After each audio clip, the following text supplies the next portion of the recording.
Больше суток спасатели пытаются потушить пожар в Коктебеле. Сухая трава загорелась у подножия горы Карадар. Огонь перекинулся на территорию Кардахского заповедника. Его частично закрыли для посещения туристов. Для тушения пожара привлечена авиация, аэромобильная группировка. Вертолеты набирают воду в море, чтобы потушить пожар. К спасателям подключились и местные жители. Пожар удалось локализовать на площади 40 гектаров. 15 июля в Крыму произошло 5 крупных природных пожаров. Наиболее крупные пожары сегодня были зарегистрированы в районе села Урожайное Симферопольского района, поселка Новофедоровка Сасского района, села Курская Белогорского района. Наиболее крупный пожар сегодня продолжают тушить в районе поселка Коктебель.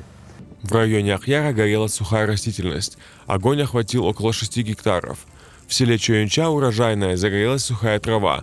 Площадь пожара достигла 15 гектаров. В селе Новофедоровка горела лесная подстилка. Из-за сильного ветра огонь перешел на жилой дом. Еще один пожар был в Грушевском лесничестве Карасу-Базарского района. Причина возгораний – аномальная жара, а распространение – сильный ветер. Сегодня, 16 июля, уже зафиксированы пожары в Ялте и в селе Приветное.